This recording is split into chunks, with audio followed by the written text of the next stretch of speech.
বাংলাদেশের সংস্কার বিচার নতুন সংবিধানের দাবিতে নেমেছি। জুলাই ঘোষণাপত্রের কথা বলছি, যেই জুলাই ঘোষণাপত্রে জুলাই অভ্যুত্থানের প্রেক্ষাপট, শহীদদের মর্যাদা, জুলাই গণ অভ্যুত্থানের আকাঙ্ক্ষা, আহতদের নিরাপত্তা, শহীদ পরিবারদের নিরাপত্তার কথা বলবে। ইনশাআল্লাহ আপনাদের সাথে ঐক্যবদ্ধভাবে আমরা সেই জুলাই ঘোষণাপত্র আদায় করব। আরেকটি কথা বলে শেষ করতে চাই যে এই ঝিনাইদহ আমরা সীমান্ত হত্যার কথা শুনি। আমরা কিছুক্ষণ আগে চুয়াডাঙ্গা থেকে এসেছি, সেখানে এক কৃষককে তুলে নিয়ে গিয়ে নির্মমভাবে অত্যাচার করে হত্যা করা হয়েছে এবং 1 সপ্তাহ পরে তার লাশ ফেরত দিয়েছে। বাংলাদেশে 2000 সালের পর থেকে এই গত 25 বছরে 1200-এর অধিক মানুষকে সীমান্তে হত্যা করা হয়েছে এবং এই সীমান্তে হত্যা করেছে এই বিএসএফ, যেটি আর সীমান্ত রক্ষা বাহিনী না, সেটি একটি খুনি বাহিনীতে পরিণত হয়েছে। এই বিএসএফ কে বলা হয় ট্রিগার হ্যাপি, যে সে ট্রিগার টিপতে চায়, সে খুন করতে চায়, খুন করাই তার নেশা। ফলে যদি সীমান্ত হত্যা না নামানো হয়, এই বিএসএফ বাহিনীর বিরুদ্ধে আমাদেরকে দাঁড়াতে হবে। এই বিএসএফ বাহিনী একটি মানবাধিকার বিরোধী সংগঠন। ফলে অবিলম্বে ভারত সরকারকে বলবো, সীমান্ত রক্ষা বাহিনীর মনস্তত্ত্ব পরিবর্তন করুন, বাংলাদেশের মানুষের সাথে মর্যাদার সাথে আচরণ করুন। আমরা সীমান্ত হত্যা মেনে নেব না। আমরা ঝিনাইদহবাসী যারা এখানে এনসিপির জন্য কাজ করছেন, আপনাদের সন্তান তারেক রেজা রয়েছেন, যিনি 17 জুলাই ঢাকা বিশ্ববিদ্যালয়ে পুলিশ বিজেপি র্যাব দিয়ে ঘেরাও করা অবস্থায় যিনি গায়ে বাঁধা জানাজা পড়িয়েছিলেন, এই যারা শহীদ হয়েছিলেন 6 জন, সেই 6 জন শহীদের প্রথম গায়ে বাঁধা জানাজা ঢাকায় পড়িয়েছিলেন আপনাদের সন্তান তারেক রেজা। যেই গায়ে বাঁধা জানাজা, যেই কফিন মিছিলে পুলিশ র্যাব বিজেপি আক্রমণ করেছিল, আপনাদের সেই সন্তান ঝিনাইদহের জন্য কাজ করতে চায়। ঝিনাইদহের যাতায়াত ব্যবস্থা, ঝিনাইদহের রেলপথ উন্নয়ন, ঝিনাইদহের কর্মসংস্থান, ঝিনাইদহের শিক্ষা চিকিৎসার জন্য কাজ করতে চান।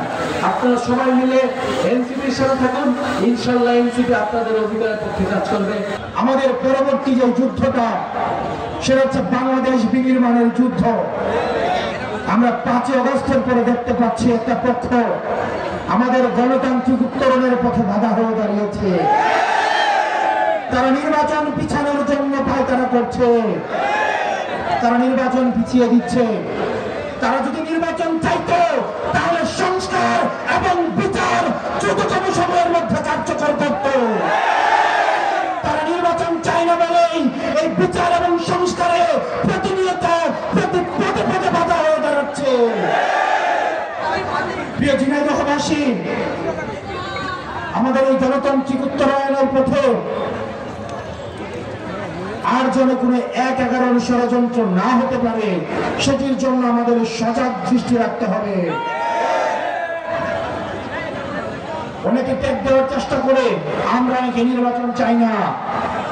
আমরা অবশ্যই নির্বাচন চাই, বিচার এবং সংস্কার সহ। আপনারা শুধু একটা জিনিস চান, যারা বলছে সংস্কার এবং বিচার নির্বাচিত হয়ে আসার পর করবে, তারাও অতীতের অনেক সময় তারা নির্বাচিত হয়েছে, সরকার পরিচালনা করেছেন। এই সরকার পরিচালনা করার পরেও এই ছাত্ররা কিন্তু সংস্কারের জন্য রাস্তায় নেমে আসতে বাধ্য হয়েছে। সুতরাং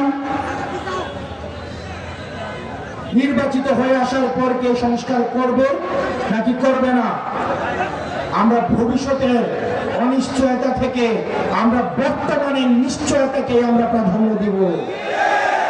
সুতরাং এই অন্তর্বর্তীকালীন সরকারকে বলবো, এই তরুণ প্রজন্মের প্রত্যাশা, এই তরুণ প্রজন্ম অধীর আগ্রহ বসে রয়েছে একটি শান্তিপূর্ণ, একটি অংশগ্রহণমূলক একটি নির্বাচনের জন্য, এবং সেটির পূর্বে তারা আরো বসে রয়েছে সংস্কার এবং হাসিনার বিচার।